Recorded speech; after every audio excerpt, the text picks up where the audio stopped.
Kaunist kevadpäeva, täna on 3. mai, kolmapäev ja eetrisse läheb järjekordne Järva valla taskuhääling. Mina olen Arnika Teegelmann ja minu külaliseks on täna AB Artes Terra osaühingu planeeringute projektijuht Heiki Kalberg. Tere! Tere ka minu poolt kõigile. Täna kell 17 toimub Koeru teeninduskeskuses eriplaneeringu asukoha eelvaliku keskkonnamõju strateegilise hindamise programmi tutvustav esimene avalik arutelu. Oskad sa ennustada, kui palju inimesi sellise keerulise nimega kohtumisele tuleb? Ei, ennustada ei oska, sest see on väga erinev. On Eestis omavalitsusi, kus kohe esimesel koosolekul on 40 inimest ja on Eestis omavalitsusi, kus püütakse inimesi kaasata ja on üks inimene peale korraldajate. Nii et see on täiesti ennustamatu. Kas ei oleks võinud seda kuidagi lihtsamalt nimetada, et miks me ei või rääkida kohe tuuleparkide tulekust Järva valda ja nende planeerimisest? Miks seal peab olema nii pikk ja lohisev nimi, mis võib-olla elanikele mitte midagi ei ütle ja ka kohale tulema ei meelita? Ma olen selle nime kriitikaga täiesti nõus, et miks see on nii keeruline. See on keeruline sellepärast, et üks asi on lihtne inimestele tutvustamine, et vot sinna kohta tuleb midagi. Teine asi on siis see, et kõik peab olema õiguslikult korrektne. Õiguslikult on väga täpsed siis terminid, mida siis tuleb kasutada. Ja sellepärast see nii ongi. Lihtne inimene, kes siis ei tegele nende planeerimisõiguslike küsimustega, tuleb täna koosolekule ja küsib, et kuhu tulevad tuulikud. Ja siis mina olen sunnitud vastama, et täna me ei räägi üldse sellest, kuhu tulevad tuulikud, vaid me räägime sellest, et kui nüüd hakatakse asukoha jaoks keskkonnamõju hindamist tegema, mida on vaja uurida. Ja tihtipeale on see, et inimesed küsivadki, et aga miks te meid siia siis kutsusite, et meid huvitab ainult see, kuhu tuleb tuulik. Aga see on pikk tee sinna jõudmiseks ja paraku see planeerimisprotsess on selline. Tõepoolest, see on pikk tee ja me oleme üsna selle alguses. Mind huvitab hoopis see, et kui palju ja kui pikalt inimesed saavad üldse osaleda selles protsessis, mis ajani nad saavad kaasa rääkida? Selles protsessis on hästi jämedalt 2 poolt.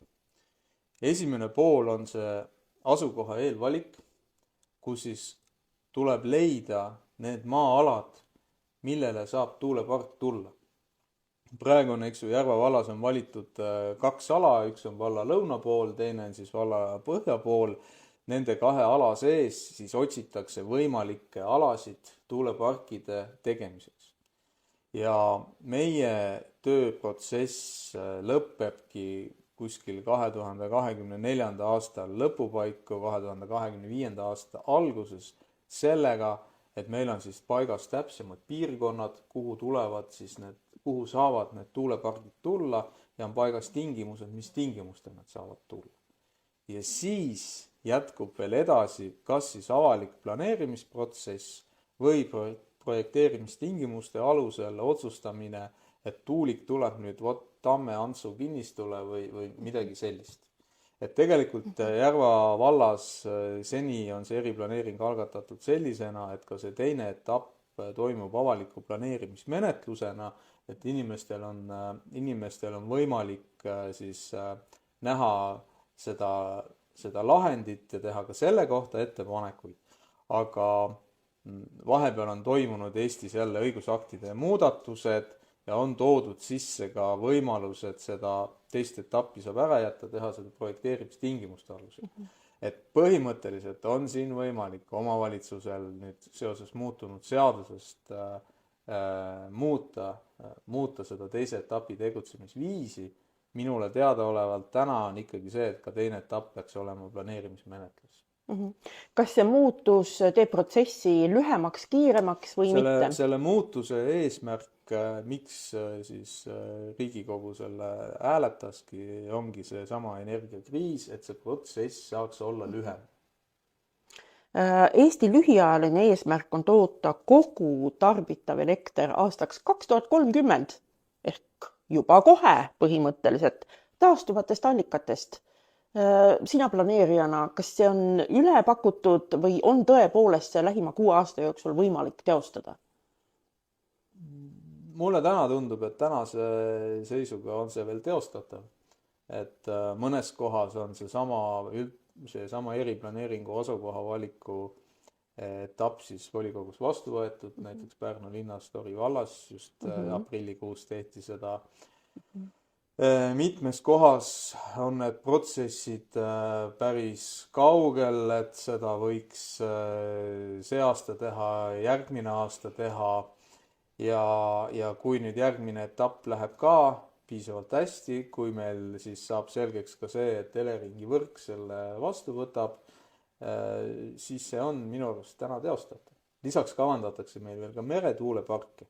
Meretuulepargid on natukene pikema ehitamise ajaga. Ka seal on just ühendusprobleemid, et kui näiteks Saaremaa taga üks tuulepark on üks võrdlemisi kaugele arenenud oma uuringute ja kõige sellega, aga sealt, kui on vaja jõuda nüüd kuhugi Lihula kanti suure liini peale, siis on tekkinud võtmeküsimuseks hoopis see, et kuidas see liin sinna Saaremaa taha saab. Nüüd ongi 2 erinevat asja, ühed on meretuulepargid ja teised on maismaa tuulepargid ja tegelikult on ju päris eriline, nüüd vist enam mitte nii väga, sest Põhja-Pärnumaa valda ju tuulepark juba kerkib, et tuulikud tulevadki maismaale. Kumb sulle tundub loogilisem? Neid meretuuleparkide vastaseid on ju tegelikult väga palju. Ma ei tea, kui palju neid meretuuleparkide vastaseid on. Ma selle meretuuleparkide vastaste teema, kui palju neid on, selle jätaks kõrvale. Aga kui nüüd räägitakse sellest energiajulgeolekust, siis hajutatud energia tootmine on ju see, mida on vaja. Et selles mõttes peaks olema neid igal pool ja tihtipeale need, kes räägivad siis sellest, et ei ole meil vaja seda tuuleparkidega energia tootmist, et ma ei tea, kui sa sõidad Ida-Virumaale, siis ühel hetkel autoga minnes tunned, et olles juba Jõhvist mitukümmend kilomeetrit nagu siia nii-öelda siis mitte Ida-Virumaa suunas, Lõuna või Tallinna suunas, siis sa tunned aknast lõhnasid ja kui sa lähed nendesse kaevandustesse, siis sa näed ka seda keskkonnamõju. Et see on, tihtipeale me nagu unustame selle ära, kuidas energia tootmine meil käib. Et selles suhtes me peame tegema muutusi ja paratamatult meil on neid tuuleparke vaja. Teie firma nüüd tegelikult tegeleski ju keskkonnamõjude hindamisega, kuidas ja kuhu neid tuuleparke siin Järva vallas oleks kõige parem rajada. Meil jäi siis Sõelale 2 piirkonda, selles oli juba juttu, üks Põhja Järva valla piirkonnas, teine Lõunas. Millest asukoha eelvalikul lähtusite? Nüüd ongi see, nüüd on jälle see keeruline protsess, et ütleme see, et on üks ala põhja pool ja teine lõuna pool, see on eelvaliku eelvalik. Et selles protsessis tegelikult mina ei osalenud. Et see on... Tegelikult just edastasid, seda ma isegi tean, et edastasid oma soovidu tegelikult eelmisel suvel energiafirmad, et nad sooviksid tegelikult saada eriplaneeringut ja keskkonnamõjude strateegilist hindamist nendes ja nendes piirkondades ja neil olid oma põhjendused. Aga küsime siis teisiti, et millised välistavad kitsendused siis teie olete välja selgitanud nendes piirkondades? Need on meil ka välja selgitamisel ja seda, missuke on see kaart koos nende kitsendustega, seda kaarti me näeme novembris-detsembris. Meil on ornitoloogid metsas, nii-öelda. Seal on veel teisi spetsialistiga, täpselt, kes loevad tibusid. Aga tegelikkuses on veel ports piiranguid, et kõige põhilisem reegel on see, et see peaks olema kilomeeter majapidamistest. Siis on igasugused kaitsealad on välistavad, tegelikult maanteedel on oma kaitsetsoonid ümber. Lugesin ka kalmistutest 500 meetrit. Jah, kalmistutel tahetakse vaikust, et oleks vaiksed alad.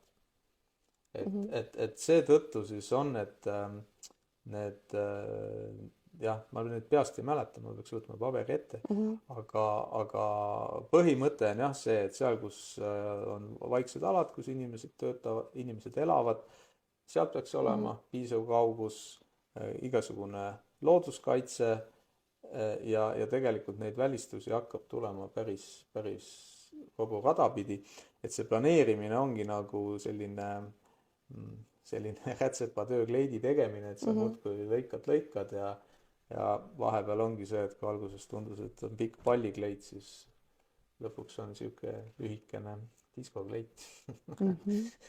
Et kui Enefit Green aktsiaselts eelmisel aastal avaldas soovi algatada eriplaneering ja keskkonnamõjude strateegiline hindamine, siis tema tegelikult valis välja selle ühe koha just nimelt seal lõunapoolses Järva valla otsas, lähtudes sellest, et seal on Jõgeva-Paide 330 kilovoldine kõrgepingeliin, kuhu saaks üldse selle energiakogusega liituda. Et teie oma alade või teie ei saa ju seda, nemad tahavad sinna liituda, aga teie ei saa kuidagi nagu sellest lähtuda, et kas on mingit kõrgepingeliini seal läheduses või mitte. Tegelikult on kõrgepingeliini piirang ka, oli 15 kilomeetrit, see kaugus kõrgepingeliinist, eks, kuhu peaks saama liituda. Aga veel kord, et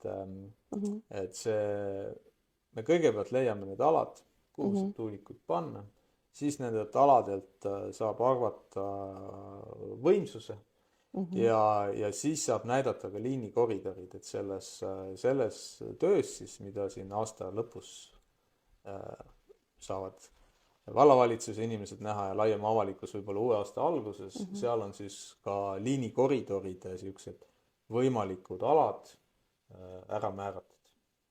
Oled sa ise näinud mõnda tuulikut lähedalt, seisnud selle all? Mis tunne on? Ma olen meretuuleparkides käinud, ma olen maismaatuuleparkides käinud, ma olen näinud ka tegelikult seda arengut, et kui me alustasime 2012 aastal Hiiu mereala planeeringuga, me käisime juba siis tutvumas, siis räägiti, et merele tulevad tuulikud võimsusega 2-3 megavatti.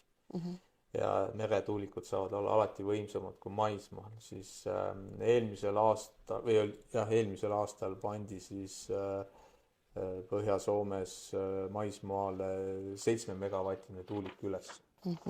Et see 10 aastaga siis on, ma ütleksin, et ma ei tea, 5 korda on see tuulikute võimsus kasvanud.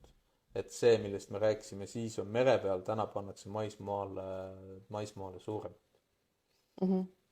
Ma ikka kordan küsimust, et mis tunne oli seal tuulikute all seista? Kas oli siis tunda kuidagi, et ta teeb mingit häält või? Kui sa lähed tuuliku otse alla, et sa oled seal all ja sa vaatad üles sinna ja siis sa kuuled seda, kui laba läheb tornist mööda, et ta teeb seal natukene viuh. Ja kuuled ka siis kuidas me siis ütleme, nagu see kas trafo või see, kus seda natuke undab midagi. See masin seal üleval on, see kast seal üleval on, et sealt on kuulda seda undamist. Jah, see on olemas. Aga samas näiteks Soomes käies nendes parkides ma arvaksin, et kui ma võrdlen seda Ida-Virumaa maastikuga, siis see on nagu oluliselt leebem, kus on metsa vahele on siis pandud need tuulikud ja üks asi, me räägime siin alla olemisest, see peab olema kilomeeter majapidamistest. Lähme sinna kilomeetri kaugusele ja vaatame seal ja seal enam sellisel viisil ei kuule.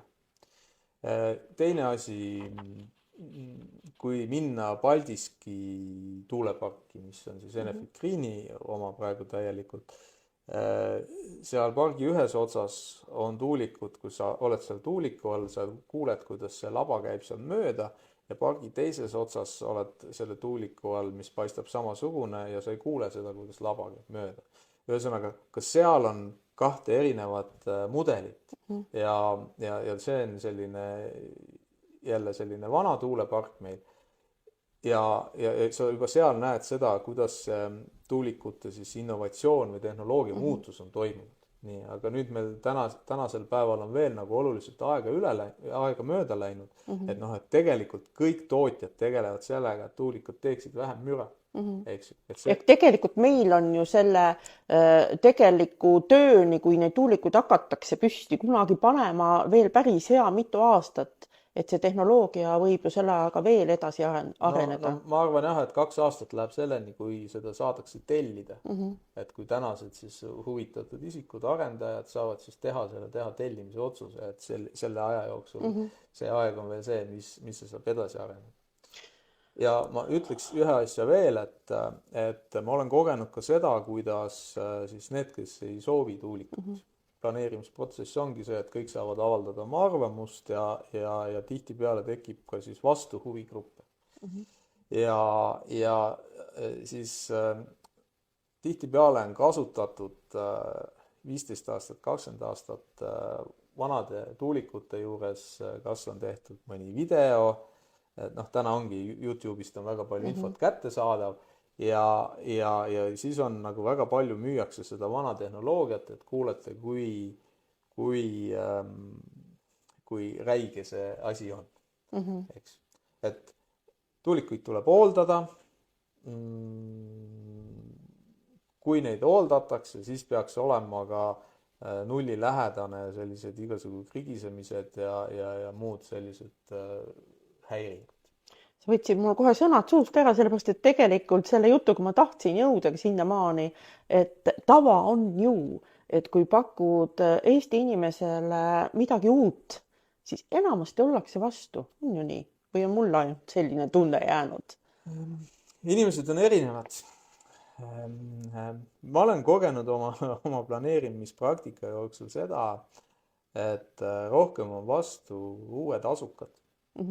Et need inimesed, kelle vanaemad ja vanavanaemad ja kõik on siin elanud, kes on siin harjunud selle eluga ja kes teavad ka seda, mis on elu maal, need inimesed on minu meelest palju leplikumad kui siis need teised inimesed, kes on siia kas hiljaaegu tulnud, käivad linnas tööl, nad tahavad siia tulla suvitama või nädalavahetust veetma, ühesõnaga rohkem nagu see puhkuse eesmärk. Ja mulle tundub, et need inimesed võtavad rohkem sõna. Et eelmine aasta, kui me käisime Soomes tutvumas seal nende tuuleparkidega, siis kohaliku omavalitsuse juht ütles seal seda, et neil ei lähe ükski planeering ilma kohtusse minemiseta ja tõi ka välja seda, et kohtusse viivad neid siis Helsingi piirkonna inimesed, mitte nagu kohalikud inimesed, vaid need, kes on mitusada kilomeetrit lõuna pool. Aga mis mulle seal väga meeldis, oli see, et küsides siis omavalitsusjuhilt seda, et miks te teete neid tuuleparke. Ta tõi välja selle, et Soomes olevat olnud ka see eelmine aasta või üle-eelmine aasta siis omavalitsustele raha jagamise põhimõtete muutus.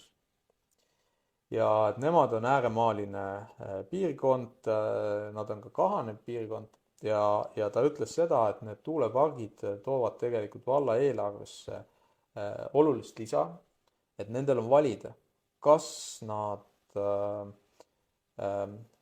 siis alandavad oma elatusstandardit, suudavad pakkuda vähem teenuseid kohalikele või siis neil on need tuulepargid, mis täidavad valla kassat ja tänu sellele siis uuendavad siis koolisid, lasteaedasid, ujulaid, muid selliseid asju.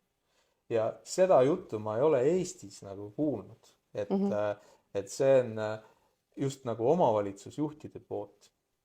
Et arendajad on selle välja käinud, et meil on ju nüüd see, et tuleb maksta siis iga toodetud megavati pealt omavalitsusele ja ütleme, tuleb maksta omavalitsusele tasu ja selle võib omakorda omavalitsus kuni 50% ulatuses siis nendele 2 või 3 kilomeetri ulatusse jäävatele majapidamistele maksta.